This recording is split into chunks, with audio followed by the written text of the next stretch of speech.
Killarney racetrack is an extraordinary asset for the people of Cape Town, and indeed for South Africa. Its distinguished and enduring history and facilities are testament to great dollops of inspiration and perspiration.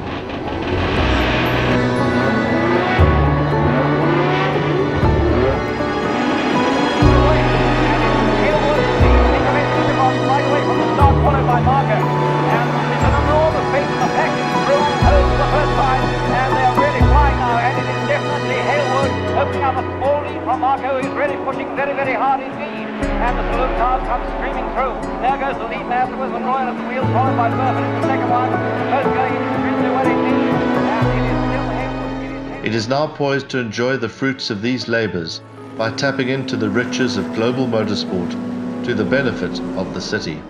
The start of a plan to do so happened at the South African 9-hour endurance race on the 5th of December 2020, an event which drew an incredible 45 starters, including a number of famous international superstars. The first iteration of the Killarney circuit was built on a disused bypass just after the war. 3 more versions followed until, in 1960, the current one was completed. Generations of private investment have followed to build the contemporary facility, where the replacement values of its bomas, workshops, garages and other infrastructure around the track is close to R500 million. South Africa's oldest motorsport facility, remarkably it has been built without a cent of government money and has been run on a not-for-profit basis for more than 50 years by the membership of the Western Province Motor Club. Killarney continues to make a large contribution to the economy and social life of the city of Cape Town, bringing in some R350 million in 2019 and creating at least 8,000 jobs. It plays a crucial role in road safety as a venue for training and in keeping racing off the streets.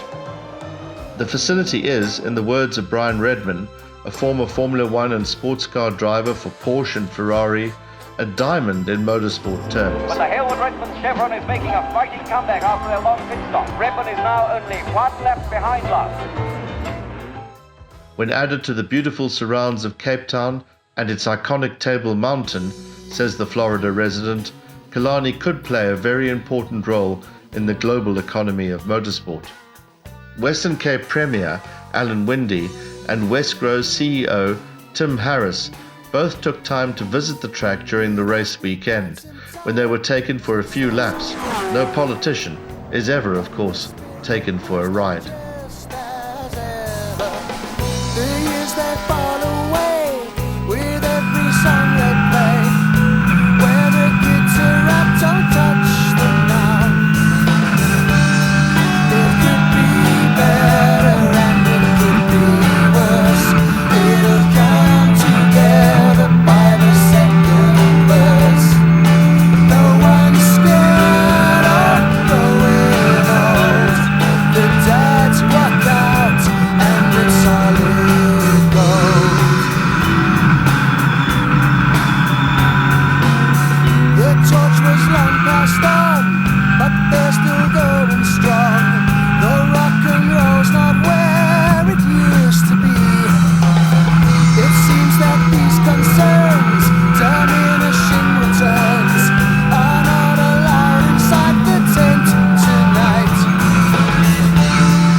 We got water here for you. I think I need something stronger than water.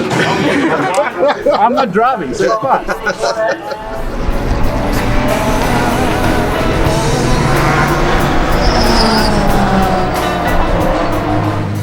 Now what's that? You. Nice. That was great. Well, I mean, our discussion around, the track, but what goes around the track, and it's the economy around the track, it's the training ground, it's the innovation that comes from a track. That's the stuff that, really as a government we'd be interested in. To play a fuller role in the economy of Cape Town, the Killarney complex will have to play to its strengths in benefiting from the current and changing trends in international motorsport, an industry worth nearly 30 billion rand annually in just media rights. The hosting of the World Rallycross finale since 2017 at Killarney is a step in this direction, and so is the staging of the 9-hour revival on the 5th of December 2020. Endurance racing has a long tradition at Killarney, with the Springbok Series races being held regularly up until they were killed off by the 1973 fuel crisis. From Ed Swart in the Chevron B19 and Haseman Lenham in the Lola. Leading the saloon cars are the two Mazdas from the Capri RS Cologne. And on index. Competitive sport is, as ever, a fickle companion, a pastime characterized by enormous commitment to preparation and training, endless frustrations, and then extraordinary moments of satisfaction which continue to draw you back. For example, when the golf shot is hit sweetly with a reassuring tink, the first serve smashed in, and the 8 rowers sweetly in unison, the boat moving quickly under you. For motor racing aficionados, it really does not come much better than driving down the Mulsanne Straight at Le Mans, the digital readouts edging their way towards and over 300 kilometers an hour, the famous 24-hour circuit with its 38 corners, no fewer than 8 of them fast, flat out and blind. It is an uncompromising test of machine and stamina. Sustainability, however, demands commercialism. No fewer than 250,000 spectators attended the 2019 24-hour event at Le Mans. Television coverage reached over 800 million people worldwide, making the Le Mans 24-hour one of the top 5 sporting events in the world by most measures. The 9-hour at Killarney on the 5th of December 2020 saw 4 Le Mans superstars race at Killarney. Holland's Jeroen Blackamolen has enjoyed a distinguished single-seater career before he turned to sports cars. He has raced at Le Mans 15 times, winning the LMP2 category in 2008 and finishing 3rd in the GTE category for Ferrari in 2018. His trio in the first of the 4 Team Africa Le Mans Ginetta G55s was made up by Scotsman Anthony Reid, a veteran of British touring car racing, twice finishing as runner-up in that ultra-competitive championship. He also participated in 6 Le Mans 24-hour races, with a best finish of 3rd in 1990. Anthony and Jeroen were joined by South African saloon car ace Henny Groenewald, making a comeback to motorsport. The second Team Africa Ginetta was crewed by Dutchman Jan Lammers, who has completed 24-hour times on the 24-hour Le Mans event, with victory in 1988 for Jaguar and several podiums over these years. Hi, I'm Jan Lammers. I'm from Holland, and I've been racing pretty much all my life. First race when I was 16. I'm 64 now, and fortunate enough to win Le Mans in 1988, and in total I did Le Mans 24 times now. But here in South Africa, the 9 hours of Killarney, great to be back here. It's a real traditional race, and I really hope they can keep this tradition going, because it's a great heritage, a great history to this race, and we're having a lot of fun. Jan was joined by none other than Cyril van der Merwe, now 74, best known to South Africans as a rally driver on account of his 11 off-road national championships. Internationally, however, he is better known as a track racer, where he started his career in 1967. He only tried rallying as a means, he reminds, of funding his track ambitions. After winning the Daytona 24-hour in 1984 in a car sponsored by another South African icon, Creepy Crawley, Cyril's endurance career really took off, with regular appearances at Le Mans throughout much of the 1980s, finishing 3rd on a remarkable debut in 1984. It's always nice to be with the team. We've been doing this now for quite a few years, so it's always nice to see it out back. The crew of Jan and Sarel were rounded off by Michael Bleekemolen, Jeroen's father, himself a Formula One driver in the 1970s for ATS and March. Team Africa Le Mans is staffed and run by volunteers. The reasons why stars such as Jeroen, Anthony and Jan among them are racing is more than about the buzz of speed and the lure of competition.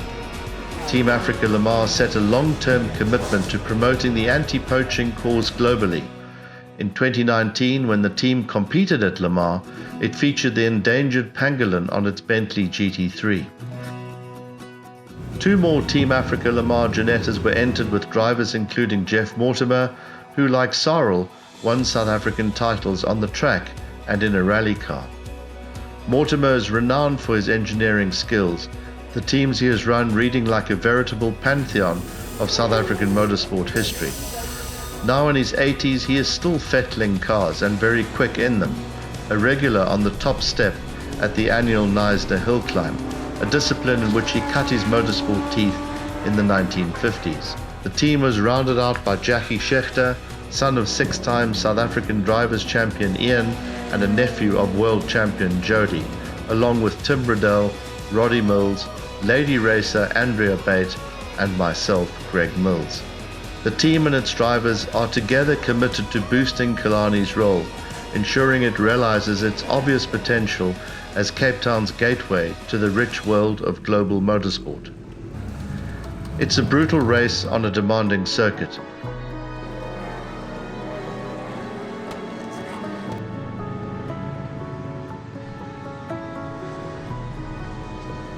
Despite 2 of the team's cars dropping out, the remaining 2 finished in first position in their class, with the leading GT3 Ginetta of Jeroen Bleekemolen, Anthony Reid and Henny Groenewald finishing also second overall.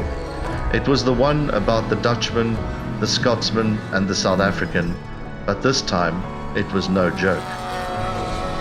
Killarney has the advantage of Southern Hemisphere weather in attracting shivering northern counterparts to South Africa's warmer shores. There are big advantages in so doing. For example, the annual Goodwood Revival in the UK attracts 150,000 spectators and, along with its Festival of Speed, contributes over 2 billion rand to the British economy. Moreover, the value of the historic vehicle industry globally is also growing fast, being worth more than 200 billion rand in the UK alone. Final round of the South African Grand Prix at East London, while Clark and Hill withstood the pressure and continued their rivalry amid their usual friendly but competitive spirit. With the 2 coastal South African circuits of East London and Killarney, both of which are unchanged in layout since they hosted Grand Prix in the 1960s, and with an active and comparatively low-cost restoration industry, Cape Town can benefit in a myriad ways, with the bonus of creating not only jobs, but also high-value technical skills. Turning this promise into reality will demand teamwork, however, of the type needed to get to the finish line of a 9-hour endurance race. Team Africa has supported Malawi's tourism and investment portfolio, and we are happy to partner with such a team because Malawi really is ready for business and ready to take off on its path of real transformation. The hosting of the South African 9-hour was a big step in the direction of getting a bigger slice of the lucrative world of the global motorsport economy for South Africa.